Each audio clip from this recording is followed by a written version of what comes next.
Hello all welcome back to Yashas Vamshika cooking and tip channel. ఈ రోజు పెళ్లి రోజు పుట్టినరోజు జరుపుకుంటున్న వాళ్ళందరికీ కూడా హార్ట్ఫుల్లీ కంగ్రాచులేషన్స్ అండ్ మీరు happy returns of the day అండి.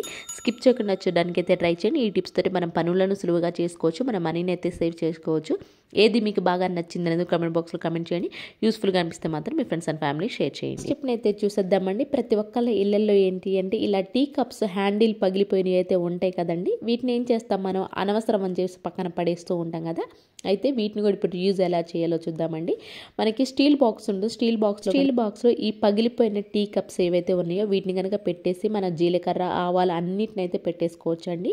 ఇలాంటి పోపు దినుసుల బాక్స్ కోసం స్పెషల్గా కొంటూ ఉంటారు కదా. స్పెషల్గా కొనాల్సిన పని లేకుండా అనవసరమైన దాంతోనే మనం ఈ విధంగా పోపు దినుసుల బాక్స్ అనేది రెడీ చేసుకోవచ్చు అండి. ఉంటే ఓకే, కానివ్వండి పోపు దినుసుల బాక్స్ ఎవరికైనా అవైలబుల్ లేదు అనుకోండి, ఈ విధంగా టీ కప్స్ క్యాప్కి పగిలిన ఉంచేసుకొని మనం పోపు దినుసుల బాక్స్ని అయితే ఇంట్లోనే రూపాయి ఖర్చు లేకుండా తయారు చేసుకోవచ్చు.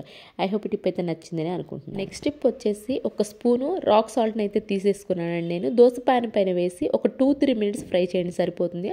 ఆ తర్వాత పాత సాక్స్ ఏదైనా ఉందనుకోండి, ఆ పాత సాక్స్లో మనం ముందుగానే ఫ్రై చేసుకున్నటువంటి సాల్ట్ని వేసేసి దెబ్బ తగిలిన చోట కొన్నిసార్లు వాపు వస్తుంటుంది కదండి. ఆ వాపు త్వరగా తగ్గాలి అన్నా, దెబ్బ కూడా నొప్పి లేకుండా ఉండాలి అన్నా ఈ విధంగా మీరు ఎక్కడైతే దెబ్బ తగిలిన చోట ఉప్పు సాల్ట్ది కనుక మీరు ప్యాక్ పెట్టేశారనుకోండి, వాపు అనేది త్వరగా తగ్గుతుంది. అట్ ద సేమ్ టైం దెబ్బ అనేది నొప్పి కూడా లేకుండా అయితే ఉంటుంది. అండ్ నెక్స్ట్ టిప్ వచ్చేసి ప్రతి ఒక్కరిలో మస్కిటో బ్యాట్ అయితే ఉంటుంది కదా. దీంతో దోమలు చంపేటప్పుడు బాగానే ఉంటుందిలే కానివ్వండి, బట్ ఛార్జింగ్ పెట్టాలంటే చాలా ఇబ్బందిగా ఉంటుంది కదా, ఇలా కంఫర్ట్గా ఉండదు కదండి.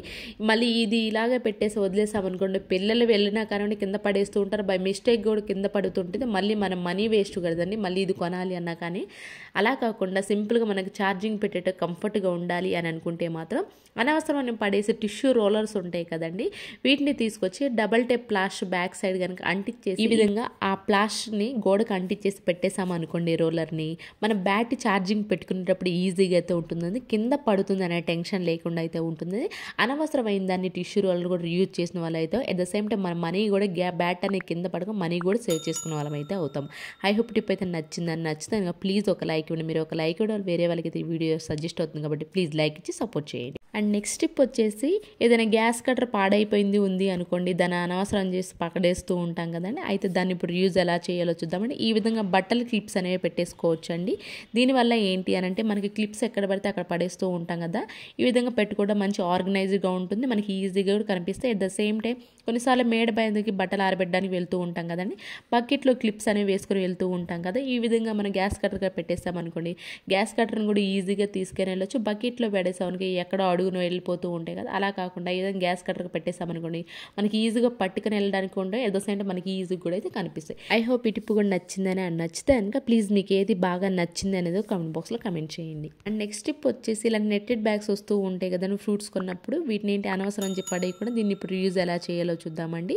ఆలు ఉంటాయి కదండి, ఆలుని ఈ విధంగా దీని లోపల వేసేసి కనుక రబ్ చేసామనుకోండి ఒక 5 మినిట్స్, పైన తోలు అనేది ఈజీగా అయితే పోతుందండి. ఇంకోటి ఏంటి అంటే పీలర్తో కూడా ఆలు పీల్ తీసినా ఈజీగానే పోతుందిలే కానివ్వండి, బట్ పీలర్తో పాటు ఎక్కువ లోపల ఉన్న ఆలు కూడా కట్ అయిపోతూ ఉంటుంది కదండి. అలా కాకుండా ఈ విధంగా కనుక మీరు నెట్టెడ్ బ్యాగ్లో వేసి కనుక క్లీన్ చేసుకున్నారని ఒక 5 మినిట్స్ రుద్దేశారు అనుకోండి ఆ నెట్ సహాయంతో, మనకి ఓన్లీ ఆ పైన ఉన్న పీలే పోతుందండి, మనకి లోపల ఉన్న ఆలు అనేది కొంచెం కూడా అయితే పోనేపోదు. అండ్ నెక్స్ట్ స్టెప్ వచ్చేసి మన ఇంట్లో ఏదైనా స్వీట్స్ కానివ్వండి లేదంటే ఇలాంటి షుగర్ కానివ్వండి అంటే చీమలు ఎక్కువ పట్టేస్తున్నాయి అనుకోండి, ఎలాంటి కెమికల్ వాడకుండానే సింపుల్గా మనకి చీమలు అనేవి రాకుండా ఉండాలి ఆ ప్లేస్లో అంటే టాల్కమ్ పౌడర్ ఉంటుంది కదండి. మీరు స్వీట్ బాక్స్ ఉంటే స్వీట్ బాక్స్ ఈ విధంగా మధ్యలో కనుక పెట్టేసి చుట్టూ టాల్కమ్ పౌడర్ కనుక వేసేసారు అనుకోండి, ఆ ప్లేస్కి అనేవి మనకి చీమలు అనేవి లేకుండా ఉంటాయి. అట్ ద సేమ్ టైం బొద్దింకలు కూడా అయితే ఆ ప్లేస్కి లేకుండా అయితే ఉంటాయి. ఈ టిప్ కనుక యూస్ఫుల్గా అనిపిస్తే మాత్రం ప్లీజ్ పక్కనే ఉన్న బెల్ సింబల్ అయితే యాక్టివేషన్లో ఉంచుకొని ఆల్ అనే బటన్ని ప్రెస్ చేయండి. నెక్స్ట్ టిప్ వచ్చేసి మనం మాప్ పెట్టుకునే లిక్విడ్ ఉంటుంది కదా, ఎప్పుడైనా సరే మీకు ఆ లిక్విడ్ కనుక అయిపోయింది అనుకో, ఈ విధంగా మీరు ఇల్లుని మాప్ పెట్టుకున్నా సరే చాలా నీట్గా అయితే ఉంటుందండి. దానికోసం మీరు మాప్ పెట్టుకునే నీళ్లు తీసుకున్న తర్వాత 1 స్పూన్ రాక్ సాల్ట్ వేసేసి 2 కర్పూరం బిళ్ళలు ఈ విధంగా నలిపి కనుక వేసేసి ఈ వాటర్తో కనుక మీరు ఇల్లంతా మాప్ పెట్టుకున్నారే అనుకోండి, చాలా నీట్గా అయితే క్లీన్ అయిపోతుందండి. ఎట్ ద సేమ్ టైం మనకి ఇల్లంతా కూడా మంచి వాసన అయితే వస్తూ ఉంటుంది.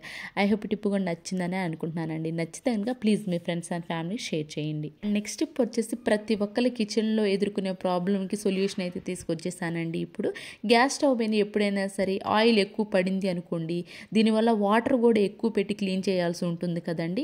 చుక్క వాటర్ అనేది లేకుండా మన గ్యాస్ స్టవ్ ఎంత ఆయిల్ ఉన్నా సరే నీట్గా క్లీన్ అవ్వాలి అనుకుంటే మాత్రం ఈ విధంగా ట్రై చేయండి. ఎప్పుడు వాటర్ పెట్టి కడిగినా కానివ్వండి మన గ్యాస్ స్టవ్ అనేది ఎక్కువ పాడైపోతూ ఉంటుందండి.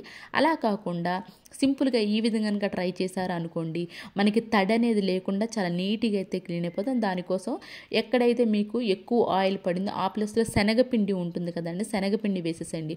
పురుగు పట్టింది ఏదైనా ఉంటే మనం అనవసరం చెప్పి పడేస్తూ ఉంటాం కదండి, దాన్ని అనవసరం పడేయకుండా ఈ విధంగా కూడా యూజ్ చేయొచ్చు అండి.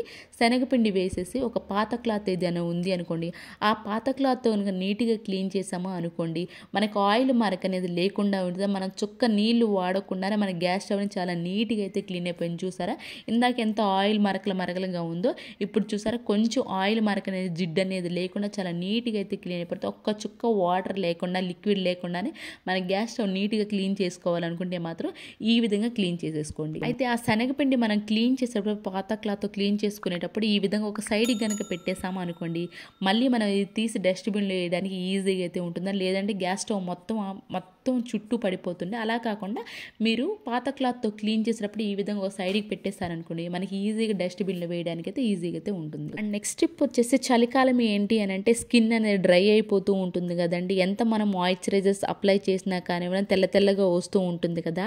అలాంటి వాళ్ళు ఎవరైనా ఉన్నారనుకుంటే మాత్రం ఈ సింపుల్ ట్రిక్ని కనుక ట్రై చేయండి. మీకు ఖచ్చితంగా స్కిన్ అనేది డ్రై అవ్వదు, స్కిన్ కూడా చాలా సాఫ్ట్గా అయితే ఉంటుందండి. కొబ్బరి నూనె ఉంటుంది కదా, కొబ్బరి నూనె ఇలా రాసేసుకున్న 5 నిమిషాలు ఉండి 5 నిమిషాల తర్వాత వెంటనే స్నానం చేశారు అనుకోండి, స్కిన్ అనేది డ్రై అనేది లేకుండా ఉంటుంది. అట్ ద సేమ్ టైం మీరు బకెట్ నీళ్ళల్లో కూడా మీరు స్నానం చేసే వాటర్ ఉంటాయి కదా, ఆ వాటర్లో కూడా ఒక 2 డ్రాప్స్ కనుక కొబ్బరి నూనె వేసి కనుక స్నానం చేశారు అనుకోండి, మన స్కిన్ అనేది తెల్లగా రావడం జరగదని, డ్రై అవ్వడం ఉండదు. అట్ ద సేమ్ టైం చాలా సాఫ్ట్ కూడా ఉంటుంది స్కిన్. ఈ టిప్ ట్రై చేయండి, మీకు ఖచ్చితంగా వర్క్ అవుతుంది. నెక్స్ట్ టిప్ వచ్చేసి ప్రతి ఒక్కరికి ఉపయోగపడే గ్యాస్ సేవింగ్ టిప్ని అయితే తీసుకొచ్చేస్తాను. మన గ్యాస్ స్టవ్ పైన అన్నం పాలు పెట్టినప్పుడు పొంగిపోతూ ఉంటాయి కదండి. అలా పొంగినప్పుడు ఈ విధంగా బర్నర్స్ పైన పడే బర్నర్స్ హోల్స్ అనేవి పూడిపోతూ ఉంటాయి కదండి. క్లీన్ చేయకుండా ఇలాగే ఉంచాము అనుకోండి, గ్యాస్ అనేది ఎక్కువ వేస్ట్ అవుతుంది. కాబట్టి ఫస్ట్ క్లీనింగ్ ఎలాగో చూద్దామండి. ఒక బౌల్ తీసుకొని ఏదైతే మనకు బర్నర్స్ హోల్ పూడిపోయినాయో దాన్ని కనుక వేసేసి వెంటనే సర్ఫ్ ఉంటుంది కదా, సర్ఫ్ని కనుక వేసి అరగంట పాటు వదిలేసేసేయండి. మనం ఇంట్లోని బర్నర్స్లో ఉన్న మురికి మొత్తం ఈజీగా క్లీన్ చేసుకోవచ్చు అండి. దీనికోసం ఎలాంటి గ్యాస్ స్టవ్ క్లీన్ చేసే బయట అతను కూడా పిలిపించాల్సిన అవసరం ఏం లేదండి. మనం మనీని వేస్ట్ చేయాల్సిన అవసరం లేదు. ఇంట్లోనే మనం ఈ విధంగా క్లీన్ చేసుకోవచ్చు అండి. బర్నర్స్ని ఈ విధంగా క్లీన్ చేసుకోకుండా ఉన్నామే అనుకోండి, దానివల్ల మనకు రైస్ కానివ్వండి, పెట్టిన కూరలు కానీ సరిగా ఉడకవండి. ఎందుకంటే హోల్స్లో బూడిపోయి ఉంటాయి కాబట్టి ఉండే కొంది దాని నుంచి వచ్చే బర్నర్స్లో నుంచి వచ్చే గ్యాస్ కూడా ఎక్కువ వేస్ట్ అయిపోతూ ఉంటుంది. కానీ సరిగా మనకి అన్నం కూరలు కూడా ఉడకవు. At the same time gas కూడా ఎక్కువ వేస్ట్ అవుతూ ఉంటుంది. కాబట్టి ఎప్పుడైనా సరే మీరు వెంటనే ఈ విధంగా క్లీన్ చేసుకున్నారనుకోండి, హోల్స్ అనేవి పూడిపోకుండా అయితే ఉంటాయండి. అరగంట పాటు నానబెట్టిన తర్వాత పాత బ్రష్ నీట్గా క్లీన్ చేసి ఒకసారి మీరు అబ్జర్వ్ చేసుకోండి, హోల్స్ అనేవి మొత్తం లోపల ఉన్న మురికంతా పోయిందా లేదండి. ఇన్ కేస్ మీకు కనుక ఎక్కువ మురికి ఉంది అనుకోండి, ఈ విధంగా కోకోనట్ ఆయిల్ కనుక వేసేసి క్లీన్ చేసుకున్నామే అనుకోండి, లోపల ఉన్నది మొత్తం మెత్తబడిపోతుందండి. కోకోనట్ ఎక్కువ మనకి ఏంటి అంటే రైసే కదండి, పొంగినప్పుడు ఆ రైస్ మెతుకులు గట్టిగా అయిపోతూ ఉంటాయి. కాబట్టి ఈ విధంగా కొబ్బరి నూనె కనుక వేసేసి ఒక చిన్న పిన్నీస్ ఏదైనా ఉంది అనుకోండి, పిన్నీస్తో కనుక పొడిచాము అనుకోండి, లోపల ఉన్న అన్నం మెతుకులు ఏమైనా కానివ్వండి ఈజీగా అనేది బయటకు వచ్చేస్తాయి. కాబట్టి మన బర్నర్స్లో ఉన్న హోల్స్ ఏదైనా కానివ్వండి, అది చూసారా చూపిస్తున్నాను, మనకి అలాంటివి ఏమైనా ఉన్నా కానివ్వండి మెత్తబడి బయటికి రావాలి అనుకుంటే మాత్రం ఈ విధంగా కొబ్బరి నూనె వేసి క్లీన్ చేసామనుకోండి, హోల్స్ దగ్గర మనకి లోపల ఉన్న మెతుకులను ఈజీగా వచ్చేస్తాయి అండి. మన క్లీన్ బర్నర్స్ కూడా చాలా నీట్గా అయితే క్లీన్ అయిపోతాయి. ఒకసారి వాష్ చేసిన తర్వాత చూపిస్తున్నాను చూడండి, మళ్ళీ మీకు గ్యాస్ అనేది ఆన్ చేసి చూపిస్తాను. నీట్గా వాష్ చేసుకున్న తర్వాత ఒక పాత క్లాత్ ఏదైనా పాత క్లాత్ తుడిచేసేది తడి అనేది లేకుండా. ఆ తర్వాత ఇదిగో క్లీన్ చేసుకున్న బర్నర్ చూపిస్తున్నాను చూడండి, ఇప్పుడు మీకు మంట పెట్టి చూపిస్తున్నాను. మీకు బిఫోర్ ఒకసారి మీరు అబ్జర్వ్ చేయండి, హోల్స్ అనేవి ఎంత నీట్గా క్లీన్ అయిపోయి మంట ఎంత బాగా వస్తుందో. ఆఫ్టర్ చూడండి మీకే అర్థమైపోతుందండి. ప్రతి ఒక్కళ్ళు ట్రై చేయండి, మనకి గ్యాస్ సేవింగ్ అయితే ఖచ్చితంగా అయితే ఉంటుంది. ఐ హోప్ టిప్ కూడా నచ్చిందని అనుకోండి. ఇవేనండి ఈరోజు టిప్స్ ట్రిక్స్. యూస్ఫుల్గా అనిపిస్తే మాత్రం ఈ టిప్స్ అన్ని ఒకసారి ట్రై చేయండి. ఏది బాగా నచ్చిందని కమెంట్ బాక్స్లో కమెంట్ చేయండి, లైక్ చేయండి, షేర్ చేయండి, సబ్స్క్రైబ్ చేసుకోవడం మాత్రం అసలు మర్చిపోకండి. రేపటి వీడియోలో మంచి టిప్స్తో మళ్ళీ మీ ముందుకు వస్తాను. అంతవరకు మీ అందరితో హ్యాపీగా ఉన్న హార్ట్ఫుల్గా అయితే కోరుకున్నా. Thank you so much for ever watching.